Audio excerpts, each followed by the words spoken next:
2018 പ്രളയ രക്ഷാപ്രവർത്തനത്തിന് എല്ലാവർക്കും ഓർമ്മയുള്ള കാര്യമാണ്. 102 കോടി രൂപയുടെ ബില്ല് വ്യോമസേന കേരളത്തിന് അയച്ചു. എപ്പോഴാണ് അയച്ചത്? 2019 ഫെബ്രുവരിയിൽ. അത് SDRFൽ നിന്ന് കൊടുക്കാൻ സംസ്ഥാനം ബാധ്യസ്ഥമാണ്. 2018 നൽകിയ അരിയുടെ വില 205 കോടി 81 ലക്ഷം രൂപ. ഈടാക്കാൻ കത്ത് നൽകിയതും 2019 അതും SDRFൽ നിന്ന് കൊടുക്കാൻ സംസ്ഥാനം ബാധ്യസ്ഥമാണ്. അതുപോലെ മേപ്പാടിയിലെ രക്ഷാപ്രവർത്തനവുമായി ബന്ധപ്പെട്ട് കേന്ദ്രസേനകൾക്കുണ്ടായ ചെലവുകൾ, അവരുപയോഗിച്ച അത്യാധുനിക ഉപകരണങ്ങൾക്കും സംവിധാനങ്ങൾക്കും ഉൾപ്പെടെയുള്ള ചെലവുകൾ, ഇവയെല്ലാം ബില്ലുകളായി പിന്നീടാണ് വരിക. അപ്പോൾ അത് കൊടുക്കാൻ SDRFൽ പണം വേണം. അത് മുൻകൂട്ടി കണ്ടുകൊണ്ടാണ് മെമ്മോറാണ്ടം ഉണ്ടാക്കുക. ഇതൊന്നും മനക്കണക്ക് വെച്ച് ചെയ്യുന്നതല്ല. അതിനവലംബിക്കേണ്ട ശാസ്ത്രീയ രീതികളുണ്ട്. വിവിധ സാഹചര്യങ്ങൾ സിമുലേറ്റ് ചെയ്ത് വേണം അതിൻ്റെ പരമാവധിയിലേക്ക് എത്തിപ്പെടാൻ. അവ യഥാർത്ഥത്തിൽ കൂടുതലാവുകയാണെങ്കിൽ അത് കേന്ദ്ര സംഘം പരിശോധിച്ച് കുറക്കും.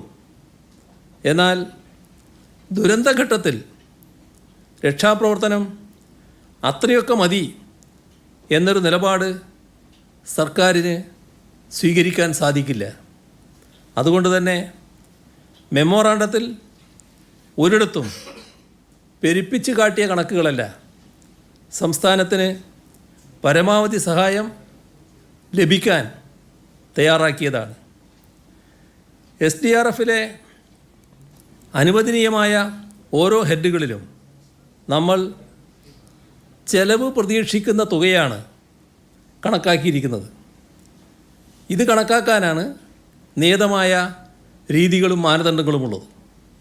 ഉദാഹരണത്തിന് മൃതദേഹങ്ങൾ സംസ്കരിക്കാൻ വേണ്ട ചെലവ്, ഇത് കണക്കാക്കുമ്പോൾ അതിനാവശ്യമായ ഭൂമി വാങ്ങൽ, ആ ഭൂമി ഇതിനായി തയ്യാറാക്കൽ, അവിടെ കുഴികളെടുക്കാൻ ആവശ്യമായ യന്ത്രങ്ങളും സാമഗ്രികളും മനുഷ്യവിഭവവും ലഭ്യമാക്കൽ, ഓട്ടോപ്സി നടപടികൾക്ക് ആവശ്യമായ സംവിധാനങ്ങൾ സജ്ജീകരിക്കൽ, മൃതദേഹങ്ങൾ തിരിച്ചറിയുന്ന ഘട്ടത്തിൽ അവ മാർക്ക് ചെയ്യാൻ വേണ്ട സൗകര്യങ്ങളൊരുക്കൽ, ഇവ ട്രാൻസ്പോർട്ട് ചെയ്യൽ, ഇങ്ങനെയുള്ള ഘടകങ്ങളാകെ വിലയിരുത്തിക്കൊണ്ട് വേണം ചെലവ് കണക്കാക്കാൻ.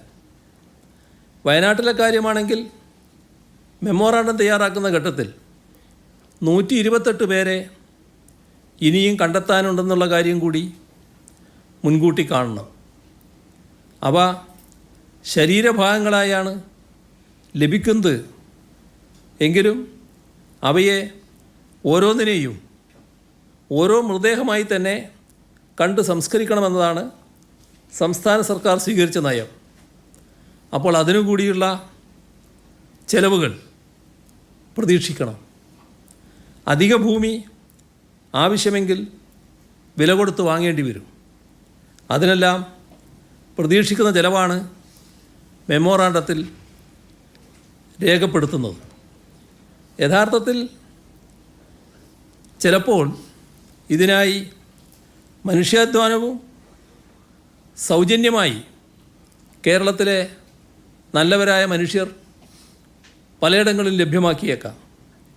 എന്നാൽ അതുവെച്ച് മാത്രം സർക്കാർ കണക്ക് തയ്യാറാക്കാൻ പറ്റില്ല. കേന്ദ്ര സർക്കാർ ഇതിനൊന്നും നമുക്ക് പണം തരേണ്ടതില്ല എന്ന നിലപാട് എടുക്കാനും പറ്റില്ല. നമുക്ക് ഇനിയും നിറവേറ്റാൻ ഒട്ടേറെ ആവശ്യങ്ങളുണ്ട്.